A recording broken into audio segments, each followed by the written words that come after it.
नमस्ते dear students, welcome to all. स्वागत है आप सभी का पीटी एजुकेशन के यूट्यूब चैनल पे। आज का जो हमारा सेशन है वो है अक्टूबर 2020 का करंट अफेयर। अगस्त से हमने इस सिस्टम को लॉन्च किया था, इस कॉन्सेप्ट को लॉन्च किया था कि हम आपके लिए क्विक रिवीजन करंट अफेयर्स लेके आएंगे जो कम से कम 20 मिनट या उसके अंदर में ही कवर अप हो जाए। इंपॉर्टेंट न्यूज़ जो भी थे एग्जाम के पॉइंट ऑफ व्यू से, उसमें उस हिसाब से हम सारे न्यूज़ इसमें कवर अप करते हैं। कुछ न्यूज़ अगर छूट गए तो वो बाकी अन्य वीडियोस के तहत उसमें डिस्कस कर लिए जाते हैं। कुछ और दूसरे वीडियोस होते हैं जिनमें हम काफी डीप में बातें करते हैं, गहन विश्लेषण में बातें करते हैं, राइट। तो ये पूरा जो वीडियो है, हमने अगस्त का देखा करंट अफेयर राउंड अप, हमने सितंबर का देखा, हमने नवंबर का देखा, अक्टूबर का छूट गया था, उसके लिए मुझे खेद है। इसलिए मैं आपके लिए आज अक्टूबर 2020 का एक करंट अफेयर्स का एक राउंड अप लेके आया हूँ, क्विक रिवीजन लेके आया हूँ, ताकि आपको बहुत ही ज्यादा मदद मिल सके आपके आने वाले एग्जाम्स में।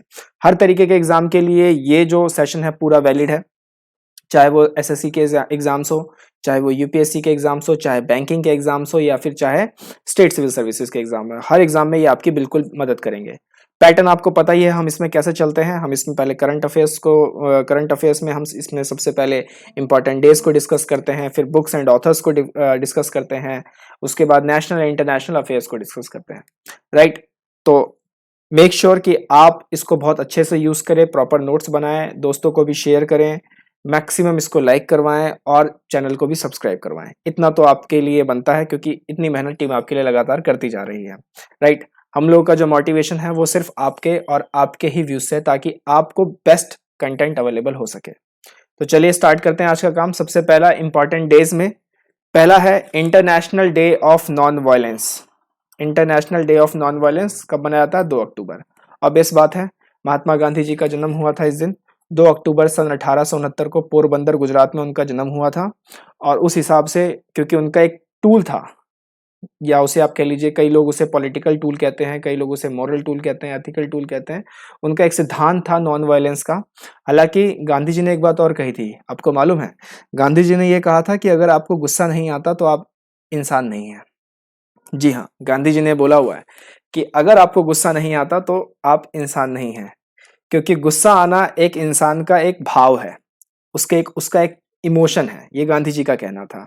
गुस्सा आना और गुस्सा दिखाना ये दो अलग बातें हैं।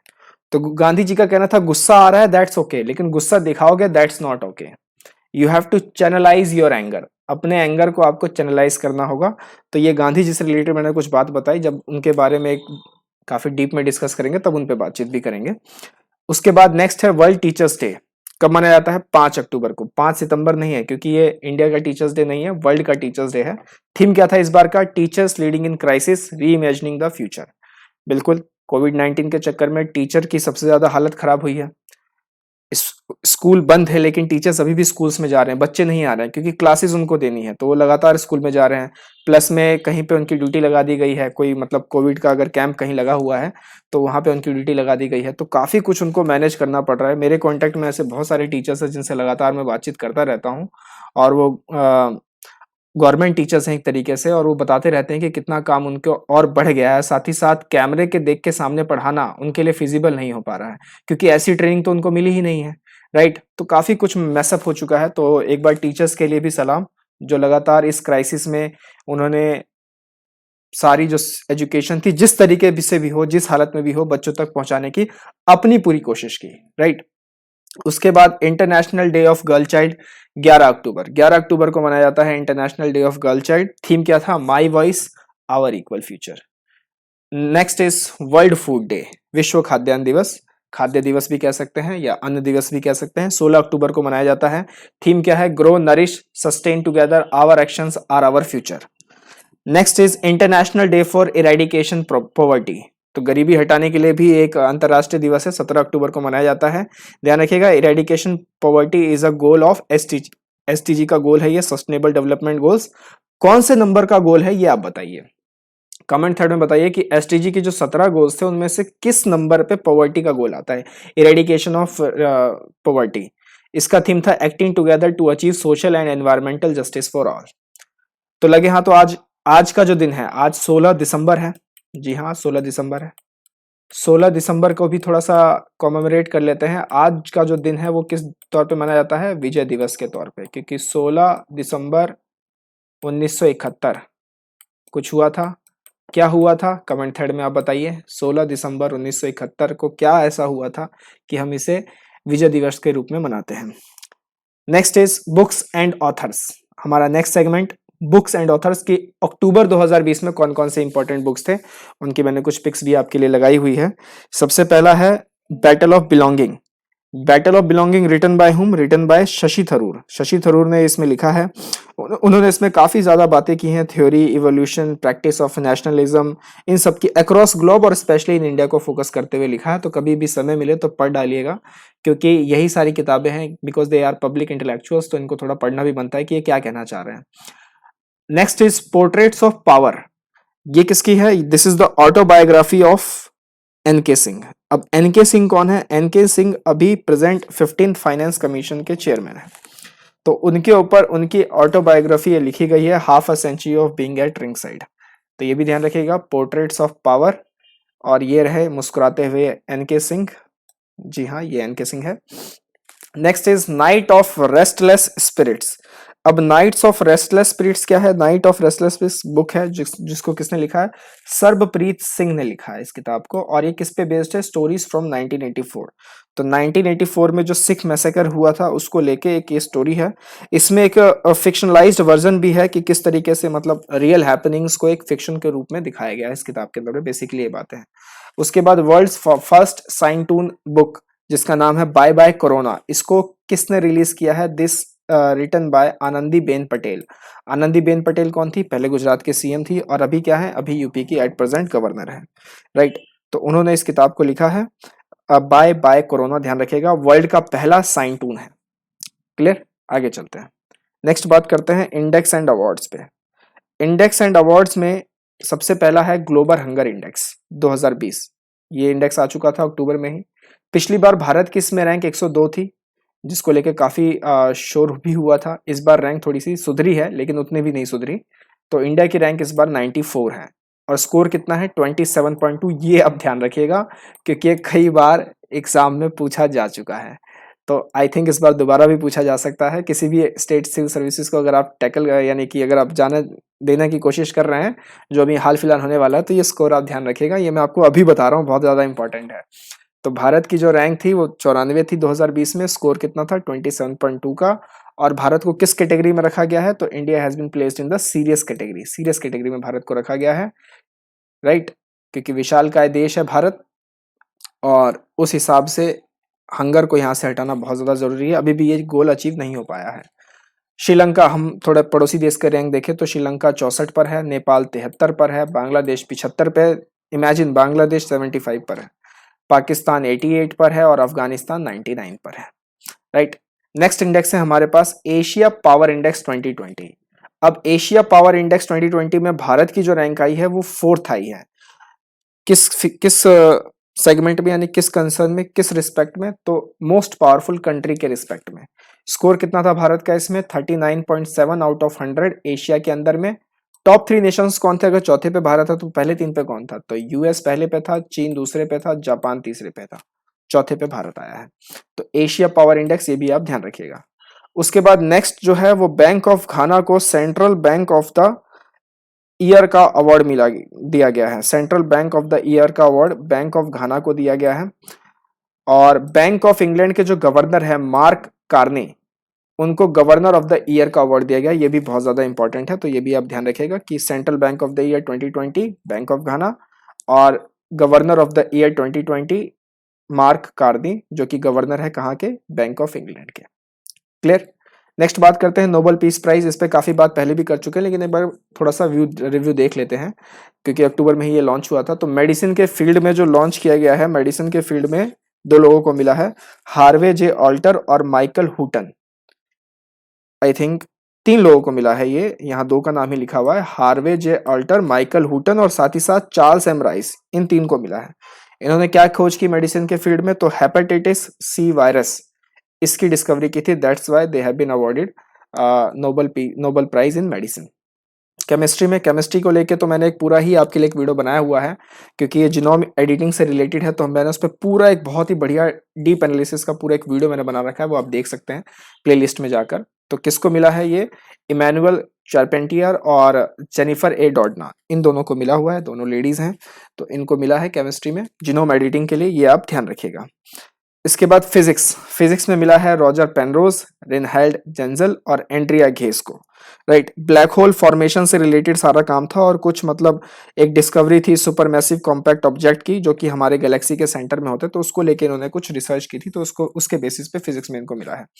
पीस में किसको मिला है? पीस में वर्ल्ड फूड प्रोग्राम को मिला है, ये अलग से मैंने एक वीडियो कवर अप किया हुआ है, तो आज हम इतना ही अभी याद कर लेते हैं कि पीस में वर्ल्ड फूड प्रोग्राम को मिला हुआ है। इकोनॉमिक साइंसेज में पॉल आर मिलग्रोम और रॉबर्ट बी विल्सन, इन दोनों को इकोनॉमिक साइंसेज में मिला है। ऑक्शन थ्योरी और एक कुछ न्यू ऑक्शन फॉर्मेट्स को लेके इकोनॉमिक्स में एक पार्ट होता है, तो उसमें इन्होंने रिसर्च की थी, जिस that's why they have been awarded with Nobel prize in economic sciences. Literature में लुइस ग्लुक को मिला हुआ है, ये आप ध्यान रखिएगा। क्लियर, आगे चलते हैं। अब आते हैं नेशनल इवेंट्स पे।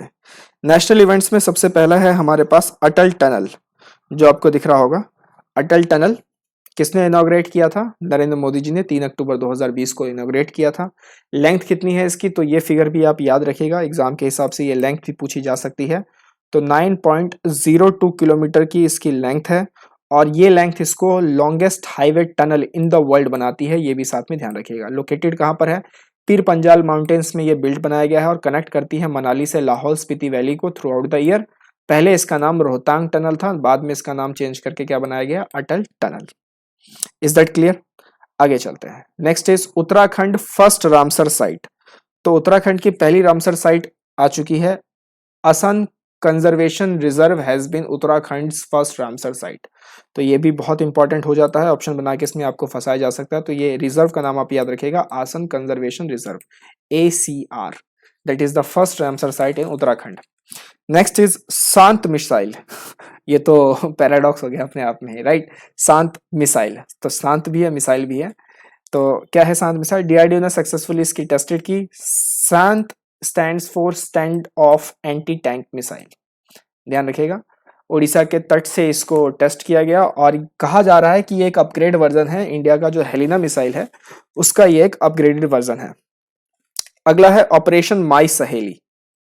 ऑपरेशन माई सहेली इसको साउथ ईस्ट रेलवेज ने लॉन्च किया है, साउथ ईस्टर्न रेलवेज ने। और किस लिए इसको लॉन्च किया गया है? माई सहेली, आप नाम से ही समझ सकते हैं, to enhance the security of women passengers in the train. That's why they have launched Operation My Saheli. आगे बात करते हैं SCO ministers of foreign economy meet. तो ये एक मीट हुई थी फॉरेन इकोनॉमी और ट्रेड मिनिस्टर्स के, SCO के, तो इंडिया ने इसको होस्ट किया था, और इंडिया की तरफ से जिन्होंने इसको लीड किया वो थे श्री पीयूष गोयल जी, जो कि union minister of commerce and industry है, तो उन्होंने इसको लीड किया था। तो ये 19th मीटिंग थी, ये भी साथ में आप ध्यान रखिएगा। This was the 19th meeting of ministers of foreign economy of SCO। तो SCO की हेडक्वार्टर कहाँ है ये आप मुझे बताइए। संघाई कॉपरेशन ऑर्गेनाइजेशन है ना ये, तो इसका हेडक्वार्टर किधर है ये आप कमेंट थर्ड में मुझे बताइए। आपके लिए आज का दूसरा सवाल। नेक्स्ट न्यूज इज कि पहला 100% सोलर पावर्ड एयरपोर्ट ये भारत में आ चुका है, और वो कौन है? वो है पुदुचेरी एयरपोर्ट, पुदुचेरी विमान स्थल, राइट। एंड ये पूरी तरीके से डेवलप किया जा चुका है first fully solar powered airport के रूप में, तो ये भी आप ध्यान रखिएगा, एग्जाम में पूछा जा सकता है। नेक्स्ट इज कि अपूर्व चंद्रा जी, ये अपूर्व चंद्रा जी हैं, इनको चेयरपर्सन इलेक्ट किया गया है गवर्निंग बॉडी का, अक्टूबर 2020 से 2021 तक का।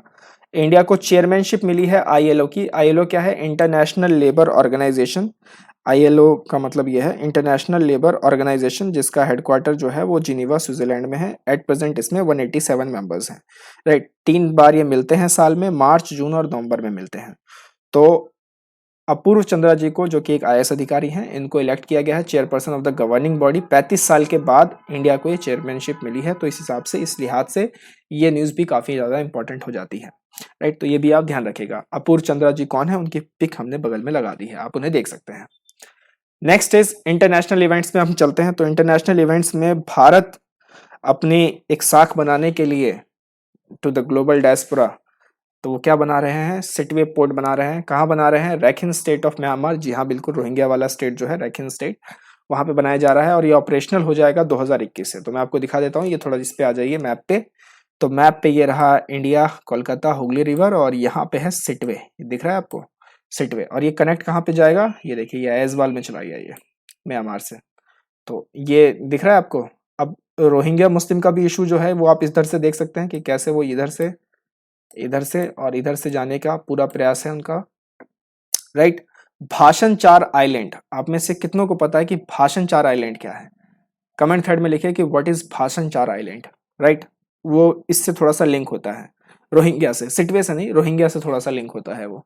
तो सिटवे पोर्ट जो है वो बनाया जा रहा है म्यांमार में, भारत की तरफ से ऑपरेशनल हो जाएगा 2021 में। ब्रिक्स की समिट हुई है, 12वीं ब्रिक्स की समिट हुई है जिसको होस्ट किया है रशिया ने। थीम क्या था, BRICS partnership for global stability, shared security and innovative growth.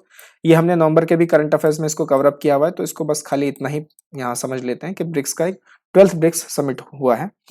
World Economic forum का जो मीट है 2020 का, ये आप देख सकते हैं एनुअल मीटिंग, हर साल ये मीटिंग करते हैं। तो मीटिंग जो ये करते हैं वो दावोस स्विट्जरलैंड में करते हैं, लेकिन 2021 से इन्होंने अनाउंस किया है कि हम अपनी मीटिंग अब दावोस की जगह ना करके ल्यूसन बर्जनस्टॉक स्विट्जरलैंड में करेंगे। और थीम क्या रखा है उन्होंने इस बार के मीटअप का, द ग्रेट रीसेट। समझ ही सकते हैं द ग्रेट रीसेट किसकी बात चल रही है, क्लाइमेट चेंज की बात चल रही है। ग्लोबल एजेंडा में क्लाइमेट चेंज था इस बार वर्ल्ड इकोनॉमिक फोरम के, राइट। तो वर्ल्ड इकोनॉमिक फोरम के लगे हाथ तो आप बता दीजिए कि इसका हेडक्वार्टर कहाँ पर है। तो इसका हेडक्वार्टर जो है वो है कोलोग्नी स्विट्जरलैंड में, जिनीवा नहीं है, ध्यान रखिएगा, राइट। जिनीवा आपको हर बार बचाएगा नहीं, इसका जो हेडक्वार्टर है वो है Cologny Switzerland, that is the headquarter of World Economic Forum. और इसके फाउंडर कौन है, इसके फाउंडर है क्लॉस स्क्वैब, ये भी आप ध्यान रखिए, क्लॉस स्क्वैब आते रहते हैं, अगर आप नाम इंटरनेट पे सर्च करेंगे तो आपको इनकी पिक भी मिल जाएगी, लंबे से हैं, अच्छे खासे हैं, क्लॉस स्क्वैब, राइट। तो ये था मेरी तरफ से अक्टूबर 2020 का करंट अफेयर का पूरा एक रिवीजन सेशन। कैसा लगा आपको सेशन जरूर बताएं। Important days, books and authors, index, ranks and awards, और साथ ही साथ नेशनल इवेंट्स और इंटरनेशनल इवेंट्स, राइट। मिलेंगे अगले एक्साइटिंग सेशन में इसी तरीके से पढ़ते हुए बढ़ते हुए। Wonderful PT resources are waiting for you. आपको अगर हमारा एफर्ट अच्छा लग रहा है तो इस दिए हुए लिंक पर आप हमें कंट्रीब्यूट कर सकते हैं। यूजफुल करंट अफेयर्स रेगुलरली जो अपडेट है वो इस लिंक पर है, यहाँ पे आप जा सकते हैं। सिविल सर्विस की अगर आप प्रिपरेशन कर रहे हैं, आईएएस और आईपीएस जैसे एग्जाम्स को आप प्रिपेयर करना चाह रहे हैं, तो सिविल तपस्या का भी प्लेटफॉर्म है, वहां पर आप जाके उसमें कर सकते हैं। और अगर आपको ऑनलाइन कोर्सेज लेने हैं तो excellent courses and lectures PT Gurukul पे अवेलेबल है, आप वहां पे भी जाके एनरोल कर सकते हैं, टीम आपके पूरी तरीके से सहायता करेगी, राइट। मिलेंगे अगले सेशन में, टिल देन टेक केयर, नमस्ते, जय हिंद।